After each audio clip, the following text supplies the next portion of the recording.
Salatullah,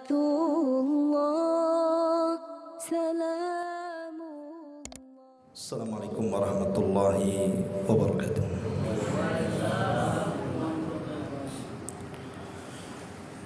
Alhamdulillah, wassalatu wassalamu ala rasulillah wa ala alihi wa sahbihi wa mawalah wa la hawla wa la quwata illa billahi wa ba'du. Alhamdulillah, segala puja dan puji hanya milik Allah subhanahu wa ta'ala. Salawat dan juga salam kita hadiahkan kepada Rasul kita Nabi besar Muhammad sallallahu alaihi wa alihi wasallam. Hadirin dan hadirat yang dimuliakan Allah subhanahu wa ta'ala, biasa kita mengkaji tafsir dari surah-surah pendek dalam juz amma. Tapi karena akhir-akhir ini banyak bencana alam yang terjadi di negeri kita, dan saya kira kita sudah tahu beritanya, karena bencana ini hampir setiap hari ada berita yang sampai kepada kita. Dan tentu bencana ini sangat-sangat menyedihkan bagi kita karena menimpa saudara-saudara kita. Apakah mereka saudara sebangsa dan setanah air, atau lebih khusus lagi mereka adalah saudara kita seiman dan seislam? Maka sebagai bentuk bela sungkawa kita kepada mereka, Nabi SAW bersabda, la yu'minu ahadukum hatta yuhibba li akhihi ma yuhibbu li nafsihi. Tidak akan sempurna iman salah seorang di antara kalian sampai bisa mencintai saudaranya seperti mencintai diri kita sendiri. Derita yang dialami saudara kita harusnya juga menjadi derita kita. Kesedihan yang dialami saudara kita juga kesedihan kita semua. Yang ingin saya sampaikan di malam hari ini adalah hikmah di balik banyaknya kematian yang ditimbulkan dari bencana alam ini. Bahkan jumlah kematian hari ini saja sudah mencapai 1.000, hampir kurang lebih. Itu yang didata. Bagaimana kalau seandainya bertambah? Karena jasad-jasad yang tertimbun oleh lumpur, tanah, gelondongan kayu dan semacamnya itu masih banyak yang belum ditemukan. Tapi yang jelas bahwa ada hikmah bagi kita. Kenapa setiap bencana alam itu mengundang korban jiwa yang begitu banyak?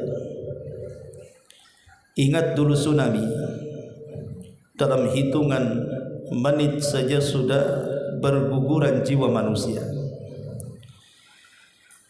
Bahkan saya saksikan sendiri waktu gempa di Ambon yang meratakan hampir satu kabupaten. Entah berapa jiwa yang terkurung dalam gempa itu yang berada di bawah reruntuhan. Belum lagi kemudian gempa di Jogja. Sekarang kemudian ada banjir bandang lagi. Yang terbaru Gunung Semeru yang akan meletus. Kenapa sampai kemudian seperti ini?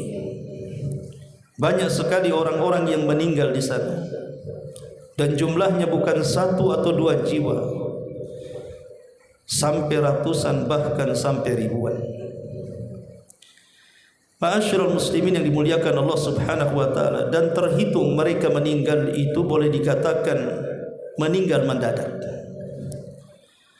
Karena siapa yang tahu bahwa mereka akan mati?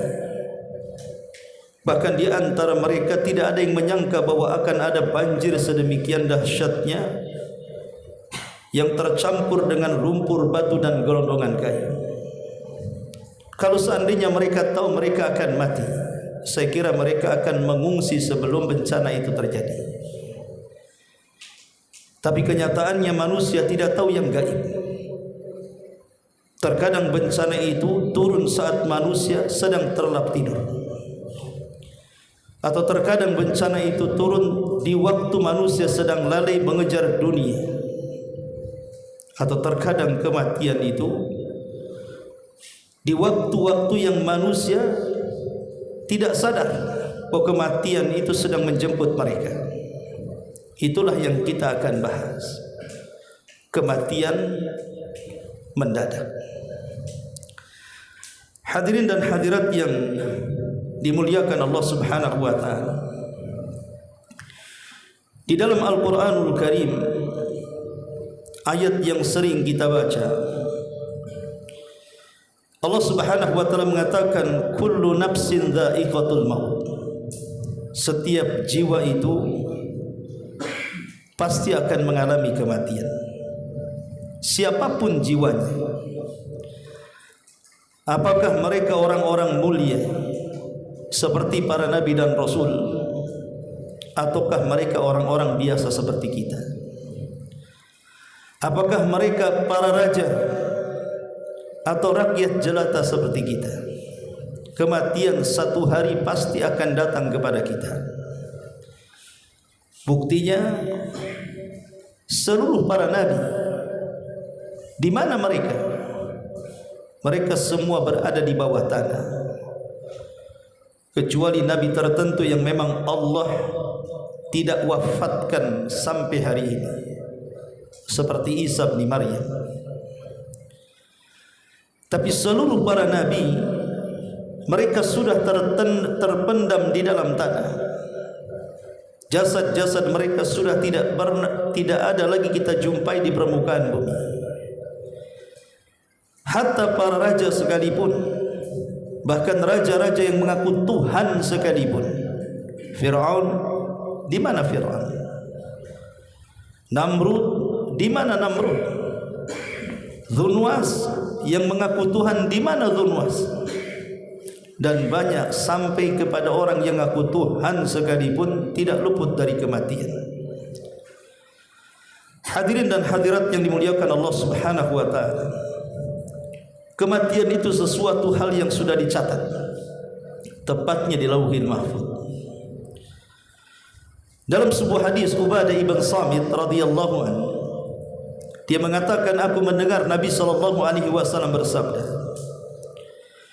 inna awwala ma khalaqallahu al-qalam faqala lahu uktub qala rabbi wa madza aktub qala uktub maqadira kulli syai'in hatta taquma as-sa'ah. Kata Nabi sallallahu alaihi wasallam, makhluk yang pertama kali diciptakan adalah qalam. Maka dikatakan kepada qalam, catatlah. Qalam mengatakan, ya Rabb, apa yang akan aku catat? Maka qalam mengatakan, catatlah segala takdir, segala sesuatu yang akan berlaku sampai kiamat dibangkitkan. Lah di antara takdir yang dicatat itu adalah ajal. Makanya saat kita berada di perut ibu kita, malaikat diutus oleh Allah Subhanahu wa taala untuk mencatat rizkinya, mencatat ajalnya, mencatat amalannya, mencatat bahagia dan celakanya. Jadi ajal adalah sesuatu yang sudah dicatat. Kalau ajal sesuatu yang dicatat, artinya satu hari pasti akan sampai juga ajal kita. Masalahnya, ajal kita itu kan tidak tahu. Ada yang nampak sehat-sehat saja, tahu-tahu besoknya meninggal dunia. Ada yang nampak hampir mati karena koma, juga tidak mati-mati.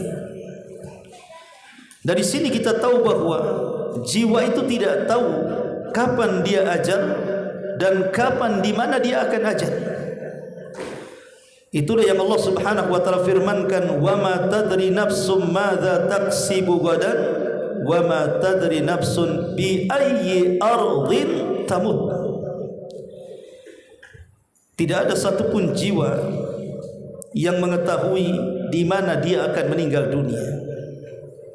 Tetapi ibrah itu, kata ulama, bukan di mana kita mati.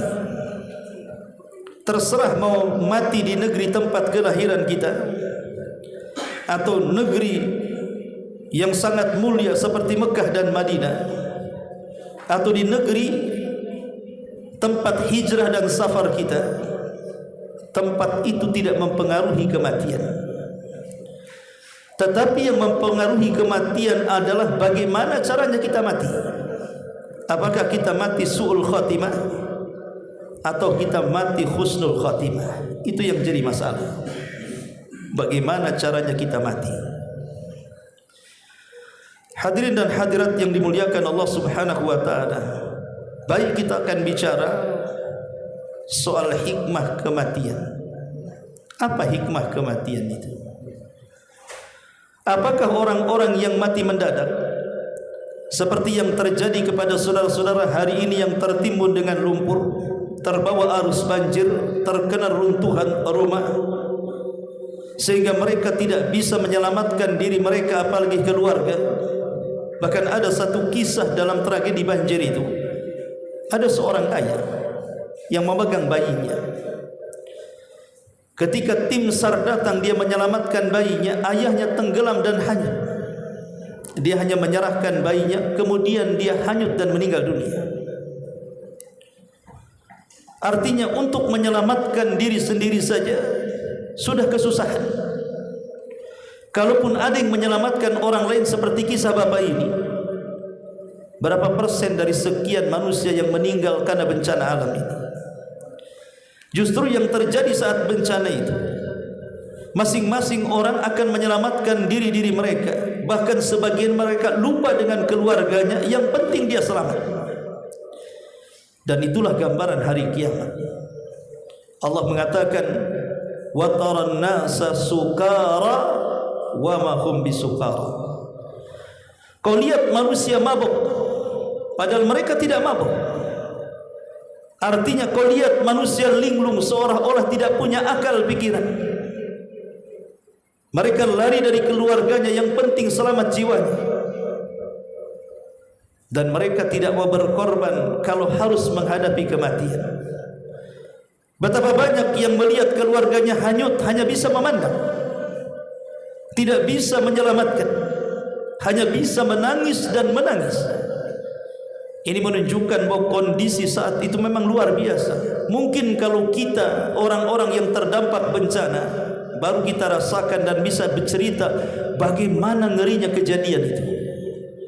Kita saja yang melihat berita, melihat YouTube, kemudian ada yang mengkisahkan bagaimana keluarga mereka meninggal, bagaimana rumah mereka roboh, bagaimana kemudian banjir bandang dipenuhi dengan lumpur, batu dan gelondongan kayu itu. Itu dahsyatnya luar biasa. Kita yang melihat, bagaimana yang di sana yang betul-betul menyaksikan atau yang terdampak korban. Bahkan sampai hari ini, derita demi derita yang mereka alami itu belum pun mereka mampu untuk menghadapinya. Karena sifat bencana, ikhwan, bukan hanya menghilangkan harta benda. Okelah, rumah sudah hancur, ladang dan sawah mereka juga sudah tidak bisa digunakan. Bahkan sebagian keluarga mereka juga meninggal tepat di depan mata mereka. Okelah, itu sudah berlalu. Tapi apakah trauma yang mereka rasakan hari ini bisa diobati begitu saja? Trauma ini terkadang akan berlalu berkepanjangan. Dan ini yang menyiksa batin manusia. Terkadang ada orang tidak mati karena terkena banjir, tapi mati karena penyakit psikologi. Karena terlampau mikir keluarganya sudah meninggal dunia, akhirnya dia putus asa. Lama-lama dia sakit, meninggal juga. Bahkan ada komentar hari ini yang meninggal itu bukan hanya terkena bencana alam, tapi karena kelaparan. Bahan-bahan logistik tidak sampai kepada daerah yang terisolasi. Jadi ini dua bencana namanya. Bencana alam dan bencana kelaparan. Belum lagi bencana trauma yang berkepanjangan. Ma'asyiral muslimin yang dimuliakan Allah Subhanahu wa taala. Tapi yang jelas bahwa di balik banyak kematian itu ada hikmah yang kita akan bahas. Apa hikmahnya? Pertama, al-wusulu ilal hadfil hakiki. Ketika kita melihat banyak kematian mendadak, bukan hanya satu orang tapi bersifat jamaah, bukan hanya satu jiwa, bahkan ratusan, bahkan ribuan, berarti harusnya cara berpikir kita sudah bisa memikirkan tujuan hidup kita yang hakikat. Harusnya orang yang memandang kematian ini harus memikirkan pola pikir yang mulai berpikir bahwa kita harus sampai kepada atau memahami kepada sesuatu tujuan hidup yang sesungguhnya. Apa sih tujuan hidup yang sesungguhnya itu? Allah mengatakan di dalam Al-Quran surah Al-Ankabut 64, wa ma hadhil hayatud dunya illa lahun wa laibun wa inna daral akhirata lahiya hayawanun law kanu ya'lamun.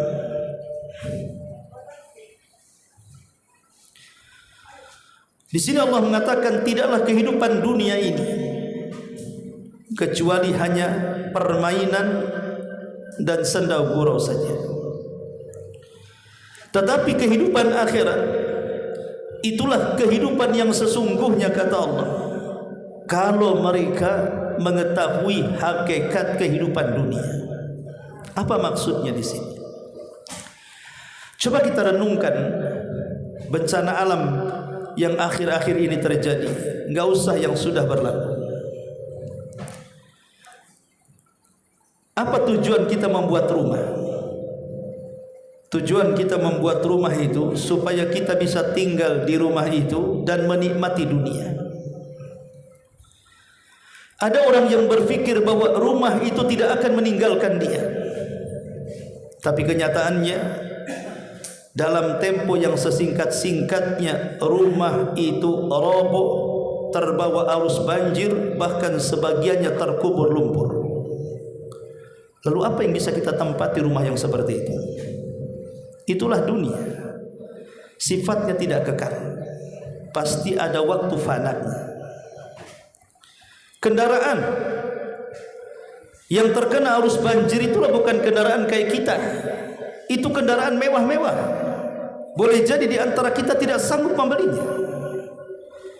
Tapi apalah sifat dunia ini, terbawa arus banjir sekarang jadi seongkok rongsokan yang tidak berguna. Kemudian sawah dan ladang yang kita beli, yang setiap 3 bulan mungkin panen dan menghasilkan hasilnya, datang bencana, kita lihat bagaimana ladang itu hari ini terkubur lumpur dan tidak bisa ditanami. Dari sinilah hakikat dunia, ikhwan. Hakikat dunia itu bukan kehidupan. Ada waktu-waktu fananya. Karena segala sesuatu yang ada di bumi ini milik Allah Subhanahu wa ta'ala. Kalau Allah mau, Allah bisa hancurkan dengan sekejap saja. Lihat daerah-daerah yang terkena musibah itu. Sebelum terjadi musibah, lihat pemandangan mereka. Mekah dengan gedungnya, dengan rumah-rumah mewahnya, dengan jalan-jalannya, dengan fasilitas negaranya, belum sebagiannya ada taman-tamannya, tempat rekreasinya. Semua orang datang kemudian takjub melihat pemandangannya. Tapi lihat setelah musibah, apa yang terjadi? Yang terjadi hanya sampah di mana-mana, batu di mana-mana, gelondongan kayu di mana-mana, lumpur di mana-mana. Bahkan boleh jadi ada orang yang tidak sanggup melihatnya. Kalaupun mereka menatap, bukan menatap keindahan, tapi menatap dengan penuh kesedihan. Seolah-olah persis seperti perkataan Uzair, Nabi Uzair alaihi salam, saat melihat Palestina roboh semua bangunannya rata dengan tanah. Apa kata dia? Dia mengatakan, kaifa yuhyillahu hadhihi ba'da mautiha. Bagaimana mungkin Allah Subhanahu wa taala bisa menghidupkan kota yang dulunya indah, sekarang mati, bisa dihidupkan kembali? Mungkin boleh jadi perkataan ini kita bisa katakan kepada daerah yang terdampak hari ini kan. Perkataan Nabi Uzair yang dicantumkan dalam Al-Quran itu boleh jadi bisa kita katakan hari ini ke daerah-daerah terdampak itu. Apakah mungkin Allah Subhanahu wa taala bisa mengembalikan seperti semula dengan dampak bencana yang luar biasa seperti ini? Maka faedah yang pertama, harusnya dengan adanya kematian jamaah seperti ini, harusnya cara pola pikir kita ini sudah mulai sampai memahami tentang hakikat kita ini hidup, bahwa kita ini tidak akan hidup selamanya.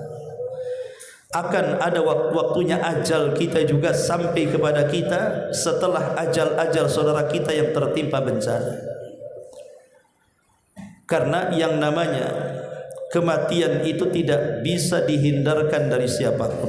Ada istilah para ulama, al-qadaru al-hadaru la yamna'ul qadara. Al-hadaru la yamna'ul qadara. Menghindar dari kematian belum tentu dia bisa menghindar dari takdir kematian. Ada orang yang menghindar dari kematian, akhirnya dia tidak mau hidup di tempat-tempat yang mudah terkena bencana alam. Tapi apakah kemudian menghindar dari tempat-tempat yang memungkinkan ada bencana alam, dia terhindar dari takdir kematian? Tidak.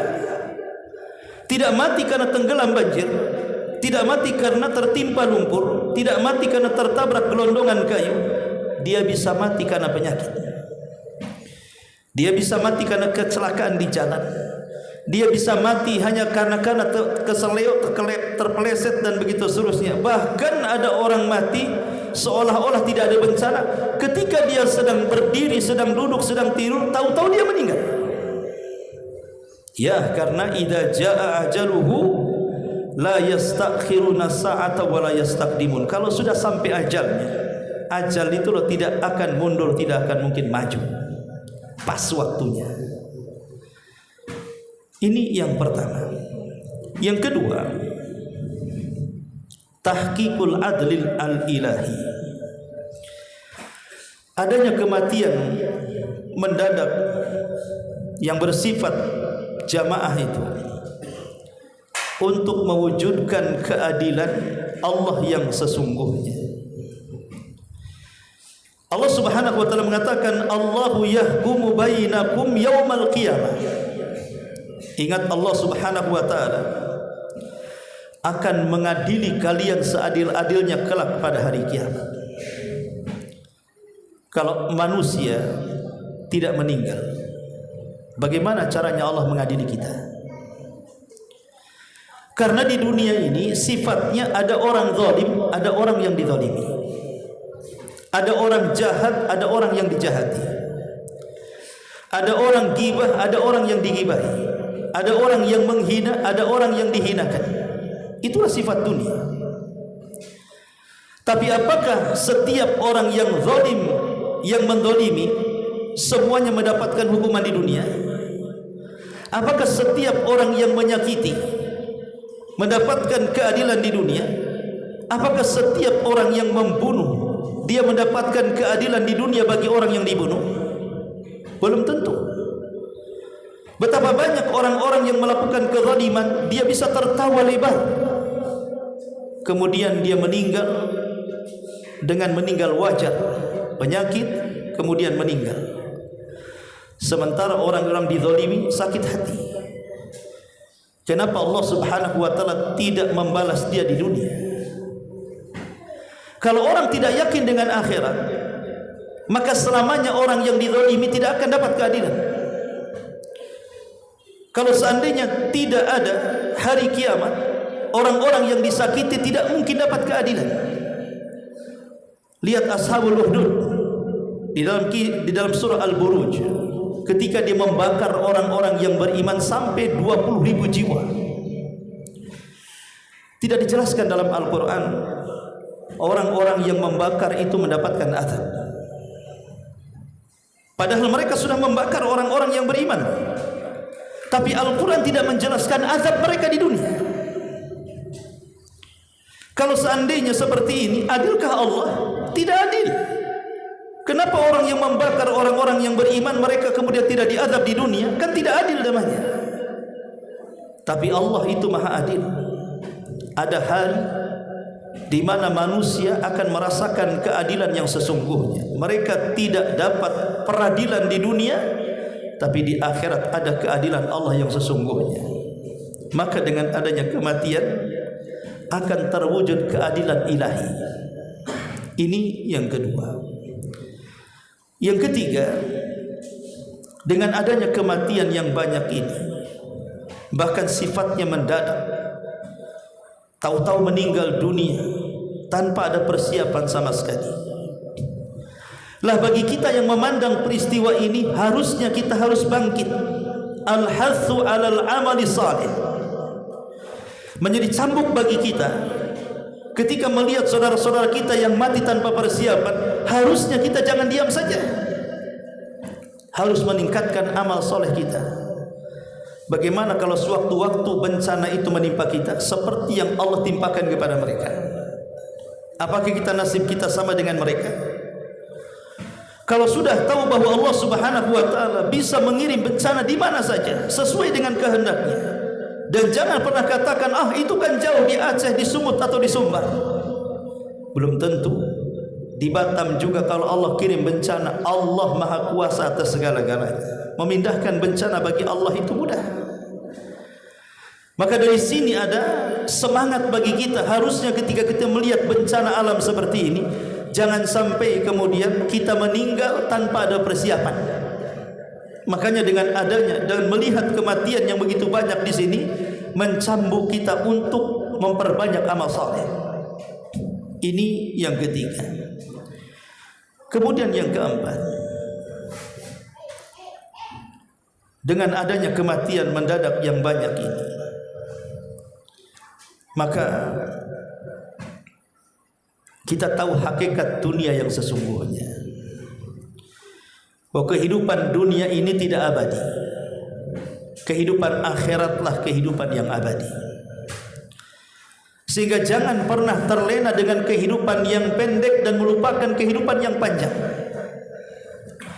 Jangan pernah mengejar kehidupan yang sedikit dan melupakan kehidupan yang luas dan banyak nikmatnya. Ma'asyiral muslimin, memang betul musibah seperti ini bisa kita nilai kepada dua kelompok. Mungkin yang meninggal karena terkena musibah yang jumlahnya ratusan bahkan ribuan itu, mereka adalah orang-orang yang dipilih oleh Allah Subhanahu wa taala menjadi orang-orang yang baik. Tapi kelompok yang kedua boleh jadi dengan meninggalnya mendadak dengan musibah bencana alam ini merupakan kematian yang sangat buruk kepada mereka. Kalau memang mereka itu orang-orang yang beriman, yang beramal soleh semasa hidupnya, boleh jadi dengan kematian itu merupakan peristirahatan mereka setelah lelah letihnya menjalani kehidupan dunia. Karena kehidupan dunia ini tidak pernah istirahat, ikhwan. Ada saja musibah yang Allah berikan kepada kita. Karena hakikat dunia ini terkadang menangis, terkadang tertawa, terkadang bahagia, terkadang juga sedih. terkadang susah, terkadang senang. Tapi dengan adanya kematian, maka kesedihan, keperitan, kesusahan yang pernah kita alami di dunia, Allah istirahatkan. Karena setelah dia meninggal, tidak ada lagi keperitan yang akan dihadapinya. Itu bagi orang yang beriman dan beramal soleh. Kenapa? Karena di alam barzakh Allah sudah sediakan nikmat kubur. Pintu sorga dibukakan ke kuburannya. Makanan dan juga minuman serta pakaian dihantarkan ke kuburannya. Dan dia diberikan nikmat seperti orang yang sedang melakukan pengantin baru. Kata Rasul, ucapan malaikat kepada orang yang berada di dalam kubur, nim naumatal arsh, tidurlah seperti pengantin baru. Ini orang-orang yang beriman yang meninggal ditimpa musibah. Tapi orang-orang yang kafir, orang-orang yang fasik, orang-orang yang suka melakukan dosa besar, orang-orang yang jahat, orang yang suka melakukan maksiat dan kemungkaran, tiba-tiba mereka mati mendadak dan tidak sempat bertobat, maka kematian mereka adalah seburuk-buruk kematian. Seburuk-buruk kematian. Satu hari Nabi SAW berada di samping pamannya Abbas ibn Abdul Muttalib. Ketika itu Abbas mengalami sakit yang hebat, hampir mengalami kematian, dan dia merasakan sakit yang tidak tertahankan, sehingga di hadapan Rasul dia mengatakan, atamanna an akunal mauta, aku berangan-angan lebih baik mati dibandingkan hidup, karena sudah tidak tahan dengan penyakitnya. Dan itu kita bisa rasakan kalau antum nanti Allah takdirkan sakit parah. Terkadang di antara orang yang sakit parah itu ada yang sudah tidak tahan dengan penyakitnya. Lebih baik mati dibandingkan merepotkan orang, lebih baik mati daripada menahan sakit yang luar biasa. Maka apa jawaban Rasul untuk menghibur pamannya Abbas? Kata Rasul, ya Abbas, tidak boleh salah seorang di antara kalian bercita-cita ingin mati. Kenapa? Sebab kalau engkau orang baik, maka engkau disembuhkan Allah dari penyakit, maka adalah kesempatan untuk menambah pahala. Tapi kalau engkau orang jahat, kemudian Allah sembuhkan penyakitmu, adalah kesempatan untuk bertobat. Jadi kalau seandainya ada orang jahat masih dipanjangkan umurnya, berarti ada kesempatan untuk bertobat. Tapi orang-orang jahat yang kemudian mati mendadak karena sebuah musibah, bencana alam yang terjadi hari ini, adakah mereka kesempatan untuk bertobat? Disinilah jawabannya, ikhwatu fillah, muliakan Allah Subhanahu wa taala. Maka dari sini kita tahu tentang hakikat kehidupan dunia di sini. Bahwa kita tidak akan lama.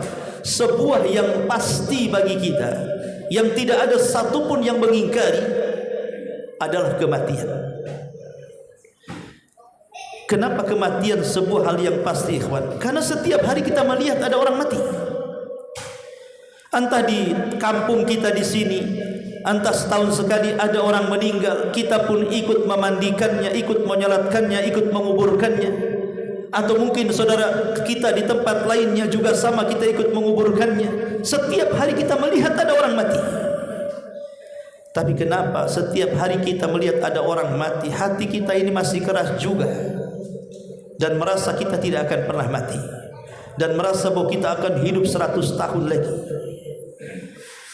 Ma'asyiral muslimin yang dimuliakan Allah Subhanahu wa taala. Tapi yang jelas, ikhwatu fiddin yang dimuliakan Allah Subhanahu wa taala, kematian mendadak pertama rahatun lil mu'min. Bisa saja itu adalah tempat istirahatnya seorang mukmin. Makanya ada istilah di masyarakat itu kan, kalau ada orang mati, apa kata mereka? Mari kita antar jenazah ini ke tempat peristirahatannya yang terakhir. Sering kita mendengar kalimat ini kan? Kalimat ini tidak salah secara mutlak dan tidak benar secara mutlak. Kenapa demikian? Kalau kalimat ini diberikan kepada orang yang beriman, maka kita katakan kalimat ini benar. Karena orang yang beriman ketika meninggal berarti dia kembali ke tempat peristirahatan yang terakhir. Tapi kalau kalimat ini diberikan kepada orang fasik, diberikan kepada orang kafir dan munafik, diberikan kepada ahli maksiat dan juga kemungkaran, layakkah kalimat ini diucapkan? Kalimat ini bukan hanya keliru tapi salah. Karena bagi mereka yang melakukan kejahatan di dunia, justru kematian itu awal pertanda dia mempertanggungjawabkan perbuatan dia di hadapan Allah.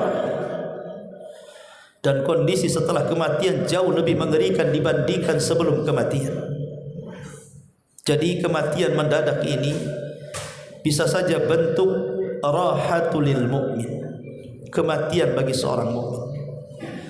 Maka berbahagialah saudara-saudara kita yang meninggal karena terkena bencana alam. Belum tentu yang kita anggap buruk itu buruk. Bisa saja kita anggap buruk itu baik di hadapan Allah Subhanahu wa taala. Bukankah Rasul mengatakan orang yang meninggal karena tenggelam syahid, orang yang meninggal karena runtuhan terkena timbul lumpur itu syahid, orang yang terbakar itu syahid, orang yang mati karena sakit perut atau kolera itu syahid, orang yang sedang melahirkan kemudian meninggal itu syahid. Syahid itu banyak, bukan hanya mati dalam peperangan. Tapi kalimat syahid ini hanya pantas disandang oleh orang-orang yang beriman, yang Allah berikan kematian seperti itu. Ini yang pertama. Yang kedua, bahwa kematian mendadak ini sebuah kerugian bagi orang kafir dan orang fajir. Kenapa? Karena bagi orang-orang fasik, orang fajir, orang jahat, dengan adanya musibah mendadak seperti ini yang tidak diprediksi, tahu-tahu datang banjir bandang, datang tsunami, gempa dan yang semacamnya, mereka tidak sempat bertobat, mereka tidak sempat beramal soleh, mereka terlambat untuk menjadi orang baik, tiba-tiba sudah meninggal dunia. Lalu apa yang bisa mereka pertanggungjawabkan di hadapan Allah Subhanahu wa taala? Maka mati mendadak ini kerugian bagi orang-orang fasik, orang fajir dan orang jahat, orang kafir dan orang munafik. Kemudian yang ketiga, ingat kematian mendadak seperti ini, baik karena tertabrak di jalan, baik karena kecelakaan di jalan raya, baik karena terpeleset kemudian mati, ataupun seperti yang sekarang kita lihat, kita saksikan mati mendadak gara-gara musibah bencana alam yang luar biasa. Sebenarnya ini tanda dari tanda-tanda dekatnya kiamat. Peristiwa-peristiwa yang kita saksikan, tsunami, gempa, banjir dan yang semacamnya, yang mengakibatkan banyak kematian mendadak, ini adalah alamah min alamati qurbis sa'ah, tanda dari tanda-tanda dekatnya hari kiamat. Mana dalilnya? Nabi SAW bersabda dalam sebuah hadis, kata Nabi SAW, inna min amaratis sa'ati an yadhara mautul fujah. Sesungguhnya di antara tanda-tanda dekatnya kiamat, kata Rasul, tampak banyaknya kematian yang mendadak. Dan kematian mendadak di negeri kita ini terlampau banyak kita saksikan. Lihat 5 tahun yang lalu terjadi virus corona. Hampir setiap hari ada orang mati kena virus corona. Kemudian sebelumnya ada tsunami, sebelumnya ada gempa, sekarang ada banjir. Rasul mengatakan ini tanda-tanda dekatnya kiamat. Kemudian yang ketiga, bahwa kematian mendadak ini jangan sampai kemudian kita mati dalam posisi ghaflah. Ada 2 kematian. Ada kematian yang disebut dengan mautul fuj'ah, ada yang disebut dengan mautul ghaflah. Dibedakan ya.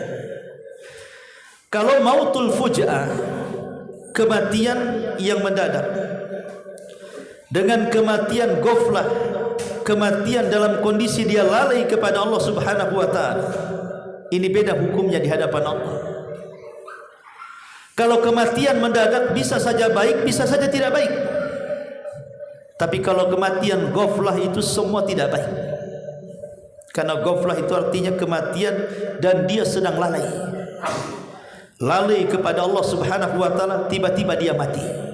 Maka dipastikan suul khatimah. Tapi kalau kematian mendadak seperti bencana alam seperti ini, bisa baik, bisa tidak baik. Baiknya kalau mereka orang-orang yang beriman, maka mereka diistirahatkan oleh Allah dengan kepenatan dunia. Jeleknya kalau yang mati orang-orang fasik kafir, maka itu awal pertanda azab bagi mereka. Makanya bencana alam itu bisa saja bentuknya azab, bisa saja bentuknya rahmat, bisa saja bentuknya peringatan dari Allah Subhanahu wa taala. Azab bagi orang-orang kafir, azab bagi orang-orang yang melakukan kemaksiatan, dosa dan kemungkaran. Tapi bisa saja rahmat, karena dengan kematiannya dia mati syahid, tenggelam mati syahid, tertimbun runtuhan dia mati syahid, mati kebakar dia mati syahid, dan begitu seterusnya. Jadi rahmat bagi dia kematiannya. Atau boleh jadi diteguran bagi Allah. Mungkin di daerah itu terlampau banyak maksiat dibandingkan orang yang taat. Mungkin di daerah itu sedikit orang soleh dan banyak orang jahat. Mungkin di daerah itu sedikit orang yang melaksanakan sholat dan banyak orang yang meninggalkannya. Sedikit orang-orang yang baik dan banyak orang-orang yang tidak baik. Sehingga Allah berikan peringatan untuk menakut-nakutinya. Makanya Allah mengatakan, wa ma nursilu bil ayati illa takhwifa. Tidaklah kami utus tanda-tanda kuasa kami, ada gempa, tsunami, gunung meletus dan yang semacamnya, Allah kirim untuk menakut-nakuti hambanya. Takut enggak hamba? Sekarang jadi pelajaran bagi orang-orang yang ada di Padang, bagi orang-orang yang ada di Aceh, bagi ada orang-orang yang ada di Sumut, termasuk bagi kita yang ada di Batam. Apakah kita ini ditakut-takuti Allah? Takut atau tidak? Kita loh sedang ditakut-takuti Allah. Dengan adanya banjir kita sedang ditakut-takuti Allah. Dengan adanya bencana alam kita sedang ditakut-takuti Allah. Dengan adanya gunung meletus kita sedang ditakut-takuti Allah. Pertanyaannya, adakah perasaan takut bagi kita setelah Allah menakut-nakuti? Ataukah justru ditakut-takuti malah kita tidak takut? Malah kita kemudian merasa aman dari makar Allah Subhanahu wa taala. Ini bahaya. Kalau sampai kita merasa aman dari makar Allah dan mengatakan, bencanakan jauh di sana, di sini tidak ada bencana, tidak ada masalah dengan kita di sini. Ma'asyiral muslimin yang dimuliakan Allah Subhanahu wa taala, jangan merasa aman dari makar Allah Subhanahu wa taala, karena Allah mengatakan orang yang merasa aman dari makar Allah itu tidaklah ada kecuali di hati-hati orang kafir. Hati orang yang beriman tidak mungkin aman dengan makar Allah Azza wa Jalla. Ma'asyiral muslimin yang dimuliakan Allah Subhanahu wa taala. Kemudian kalau kita melihat peristiwa yang seperti ini, apa sih yang bisa kita ambil pelajaran? Pertama, bahwa adanya kematian itu menunjukkan kamalu qudratillahi azza wa jalla. Dengan adanya kematian yang banyak ini, kita semakin yakin dengan kesempurnaan kemampuan Allah Subhanahu wa taala. Allah mampu melakukan segala-galanya. Kita makin yakin bahwa Allah itu ala kulli syai'in qadir. Allah itu atas segala sesuatu maha mampu. Mampu menghancurkan daerah dengan sekehendaknya, mampu memakmurkan negeri dengan sekehendaknya. Allah mampu melakukan segalanya. Yang kedua, ketika Allah menciptakan adanya hidup dan kematian, untuk apa tujuannya? Menguji kita. manusia. Makanya Allah mengatakan alladzi khalaqal mauta wal hayata liyabluwakum ayyukum ahsanu amala. Dialah yang menciptakan adanya kematian. Dia pula yang menciptakan adanya kehidupan. Untuk apa? Agar Allah menguji kalian, siapa di antara kalian yang baik amalannya. Jadi kematian dan kehidupan itu sebenarnya untuk menguji kita, siapa yang paling baik amalannya kita di hadapan Allah Subhanahu wa taala. Apakah semasa hidup kita menjadi orang baik sampai kemudian meninggal, ataukah di masa hidup kita menjadi orang jahat sampai kita suul khatimah? Karena kehidupan dan kematian ujian dari Allah Subhanahu wa taala untuk mengetahui siapa yang jujur keimanannya dan siapa yang dusta keimanannya. Kemudian adanya keyakinan bahwa setiap jiwa ini pasti akan mati. Dan kematian itu antrian setiap manusia. Mungkin sekarang yang meninggal itu saudara-saudara kita yang ada di Sumut, di Sumbar atau di Aceh. Ya, antriannya di sana. Tapi apakah setelah di sana kematian tidak akan sampai ke kita? Kita ini sedang berada di antrian kematian.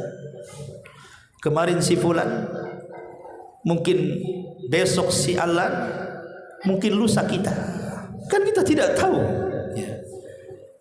Kematian itu hanya siapa yang duluan, siapa yang belakangan sebenarnya. Maka jangan lengah dengan adanya kematian ini. Kemudian juga kematian ini adalah hikmah yang besar. Kalau di dunia ini tidak ada kematian, ikhwan, mungkin dunia ini sudah sesak dengan manusia. Mungkin kita ini umat yang belakangan tidak ada punya tempat tinggal di bumi. Kalau sejak zaman Nabi Adam sampai hari ini tidak ada orang mati, kira-kira antum mau tinggal di mana? Pertanyaannya. Kalau kaumnya Adam masih hidup, kaum Ad masih hidup, kaum Samud masih hidup, kaum Madian masih hidup, dan kaum-kaum para nabi sebelum kita masih hidup, kira-kira antum dapat tempat gak di bumi? Gak ada tempat tinggal antum. Mungkin antum di pojok-pojok, di bawah jembatan mungkin. Tapi dengan adanya kematian ini hikmah besar, supaya masih memberikan kesempatan orang-orang sesudahnya tempat tinggal di bumi. Makanya kenapa hari kiamat bumi dirubah bentuknya, bukan hanya bulat tapi terhampar, supaya umat terdahulu kalau hidup semua dicampur dengan umat yang terakhir, bumi ini menjadi muat bagi mereka. Itu hikmahnya. Ada hikmah di situ. Karena bumi yang kita pijak ini warisan daripada bumi sebelum orang-orang kita dulu. Kalau orang-orang dulu tidak meninggal, kita nggak dapat warisan hari ini tinggal di bumi. Maka dengan kematian juga ada hikmah besar. Kita masih diberikan kesempatan ada tempat di bumi untuk tinggal, untuk mencari pekerjaan, untuk berladang, bertani, berhutan dan begitu seterusnya. Ma'asyiral muslimin wal muslimat rahimani wa rahimakumullah. Maka dari sini ada 4 yang harus kita lakukan ketika kita melihat dan mendengar saudara-saudara kita yang meninggal dunia terkena musibah. 1, bersegeralah kita bertobat kepada Allah. Yang kedua, banyak-banyaklah ingat dengan kematian. Yang ketiga, hisablah diri-diri kita sendiri sebelum Allah yang menghisabnya. Dan yang keempat, kembalilah kepada Allah. Jangan ikuti syahwat-syahwat dalam kehidupan dunia. Jangan ikuti maksiat. Kembali kepada Allah untuk mendekatkan lebih dekat lagi kepada Allah Subhanahu wa taala. Sebab kalau seandainya kita ini sudah bertobat, kemudian kita ingat bahwa kita akan mati, kemudian kita berusaha menghisab diri kita sehingga kehidupan kita semakin baik dan semakin dekat dengan Allah Subhanahu wa taala. Kalaupun satu hari malaikat maut menjemput kita, maka kita ada persiapan untuk menghadap Allah Subhanahu wa taala.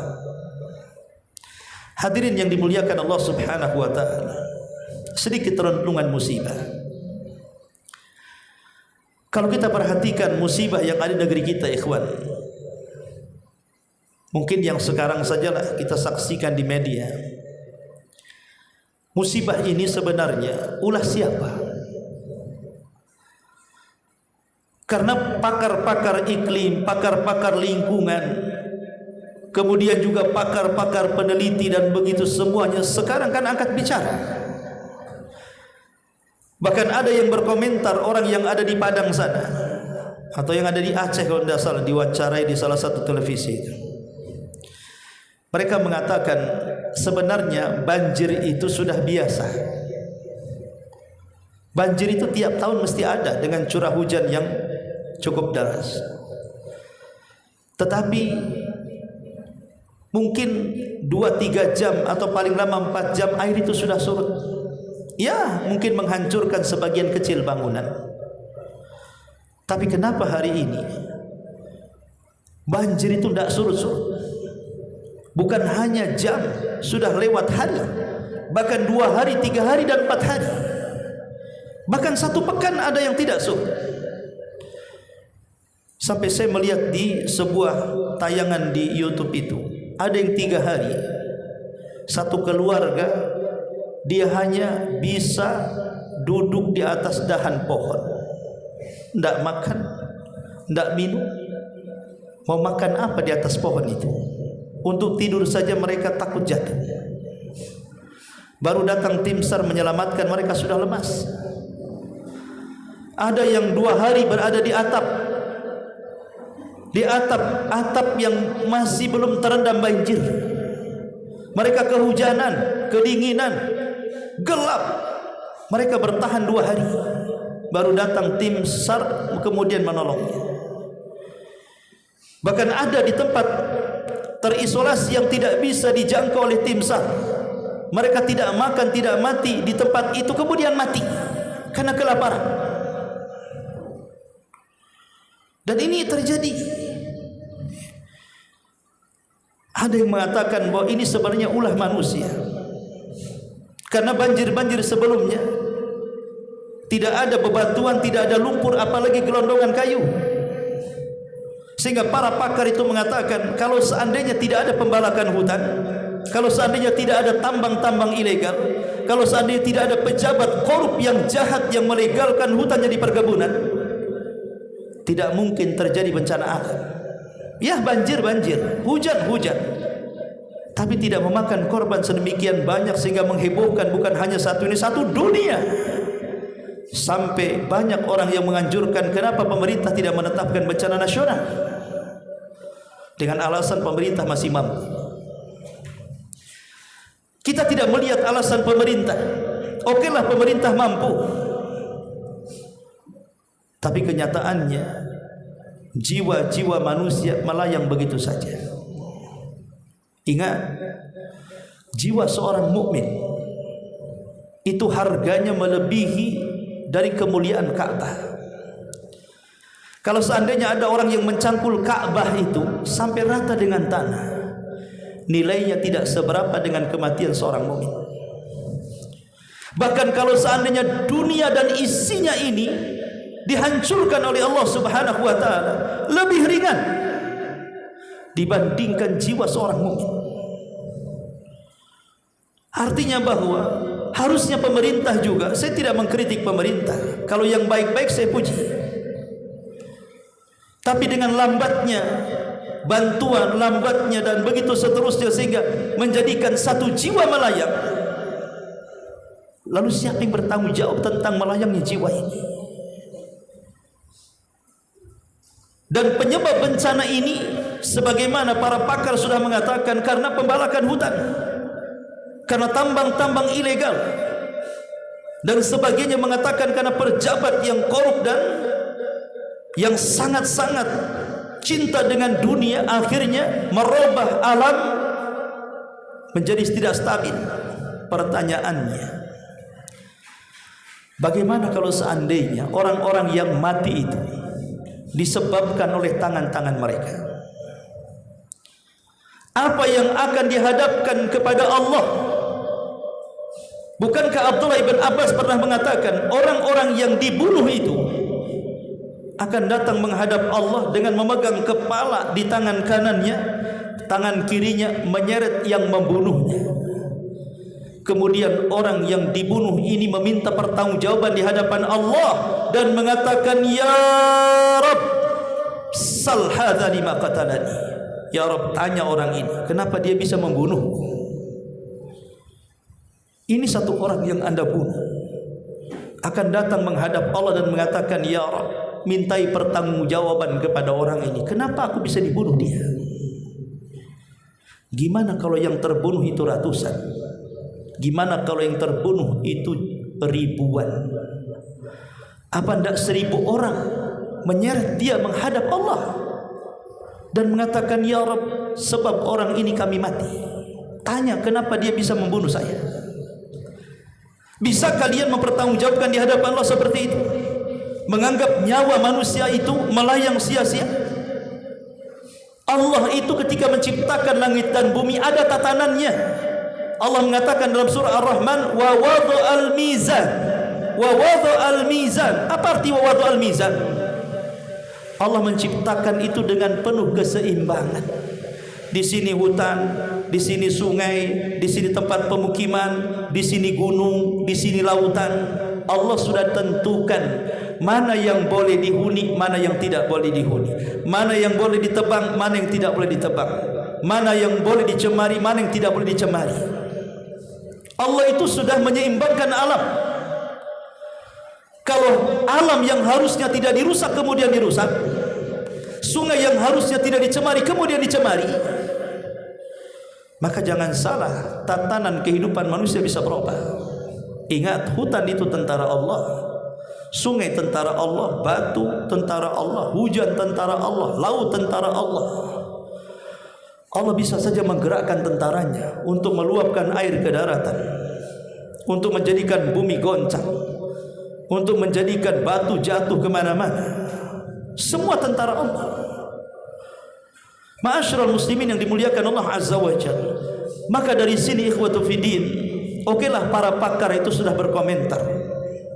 Bahkan sekarang pemerintah juga kononnya sudah mencabut perizinan-perizinan tentang pembalakan liar dan yang semacamnya. Apakah ini menjadi ibrah dan pelajaran? Sebenarnya titik musibah ini, kalau masalah pembalakan hutan, tambang-tambang ilegal, atau mungkin para pejabat yang korup merubah hutan jadi perkebunan dan begitu seterusnya, itu masih ringan. Yang sesungguhnya sebab musibah terjadi itu karena dosa yang dilakukan umat manusia. Dosa itulah yang mendatangkan azab. Dosa itulah yang menjadikan kemudian gempa datang, banjir datang, angin datang, gunung meletus dan begitu seterusnya. Makanya Allah mengatakan, zaharal fasadu fil barri wal bahri bima kasabat aydin nas. Kerusakan yang terjadi di daratan dan di lautan itu disebabkan karena tangan-tangan manusia. Karena dosa-dosa manusia terjadi kerusakan di mana-mana. Maka kembalilah kepada Allah Subhanahu wa ta'ala. Jangan sampai kita tidak mensyukuri nikmat yang Allah anugerahkan kepada kita, dan jangan berbalik, harusnya syukur jadi kufur. Inilah yang terjadi ketika nikmat berubah menjadi azab, itu karena syukur berubah menjadi kufur. Kita lihat kaum Sabah, negeri yang Allah istilahkan dengan sorga, dihancurkan dengan banjir. Kenapa? Karena kufur nikmat. Lihat kaum Ad yang dihancurkan dan tidak ada satu jiwa yang selamat. Kenapa dihancurkan? Karena kufur nikmat. Dan kaum-kaum sebelum Rasul sallallahu alaihi wasallam dihancurkan itu karena kufur nikmat. Contoh sederhana. Dulu negara Afrika itu negara paling kaya. Saudi itu kalah. Tapi karena mereka kufur nikmat, banyak peperangan, banyak pembunuhan, menghambur-hamburkan kekayaan, akhirnya menjadi negeri miskin. Tapi lihat negara Arab, negara yang kering, kelontang, tandus di mana-mana, tiba-tiba ada gas, ada minyak, ada apa-apa, sekarang jadi negara kaya-kaya. La in syakartum la azidannakum wa la in kafartum inna adzabi lasyadid. Kalau kalian syukur, ku tambah nikmat. Tapi kalau yang kalian kufur, kata Allah, azabku merata di mana-mana dan sangat pedih. Ma'asyiral muslimin yang dimuliakan Allah Azza wa Jalla, inilah